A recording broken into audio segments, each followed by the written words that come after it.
बहुत सारे लोग ये सवाल पूछते हैं, सर हम लोगों ने कौन से टाइप के स्टॉक्स में यहाँ पे जाना चाहिए। ये एक बहुत ही बड़ा मतलब सवाल यहाँ पे आता रहता है। क्या हम लोगों ने ब्लू चिप लार्ज कैप में जाना चाहिए, मिड कैप में जाना चाहिए, स्मॉल कैप में जाना चाहिए, या फिर माइक्रो कैप में। तो देखिए दोस्तों, ये हर किसी का अपना अपना सवाल का जवाब अलग अलग हो सकता है। मैंने जैसे आप लोगों को बताया कि अगर आप लर्निंग के ऊपर फोकस कर रहे हो ना, तो लर्निंग मतलब आप एक बिगनर हो, एंड बिगनर हो तो आप लोगों ने प्रोबेबली लार्ज कैप के साथ ही शुरुआत करना चाहिए। देखिए, एक सीधा स्टेटमेंट देना चाहूँगा, जो व्यक्ति लार्ज कैप की वॉलेटिलिटी नहीं झेल सकता है, वो mid cap, small cap, micro cap में क्या टिक पाएगा। बहुत टफ होता है इन कंपनीज में टिके रहना। सिलेक्ट करना बच्चों का खेल है, मार्केट ओपन हो जाए स्टॉक खरीद सकते हो, बच्चों का खेल है।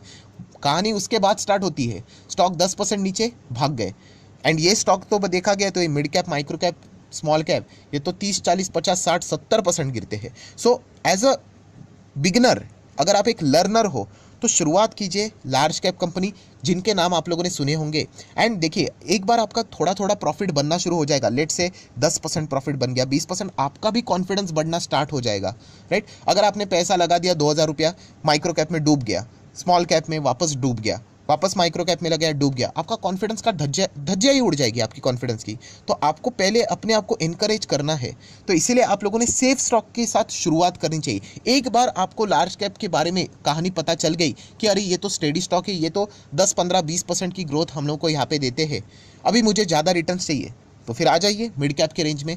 फिर उसके बाद अगर आपको मिड कैप भी अच्छी तरीके से समझ में आ गया, फिर आ जाइए स्मॉल कैप के रेंज में, फिर आ जाइए माइक्रो कैप के रेंज में।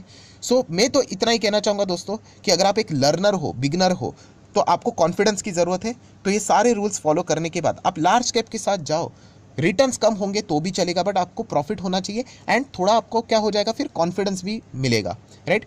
अल्टीमेटली फाइनल डिसीजन तो आप ही करेगा। सो इस प्रकार से अगर आप 10,000 को प्रॉपरली सिस्टमेटिकली अगर इन्वेस्ट करते हो, राइट, एंड अगेन कहना चाहूँगा, वो 10,000 आप मान के चलो आपका डूबने ही वाला है, राइट। तो आप बहुत कुछ चीज़ें यहाँ पे सीख पाओगे दोस्तों। एंड बिलीव मी दोस्तों, इनिशियल स्टेज में मैंने भी ये गलतियाँ की थी, मेरा भी बहुत सारा पैसा डूबा था, कितने सारे किताबें पढ़ी थी कि होल्ड करना चाहिए, पेशेंस होना चाहिए।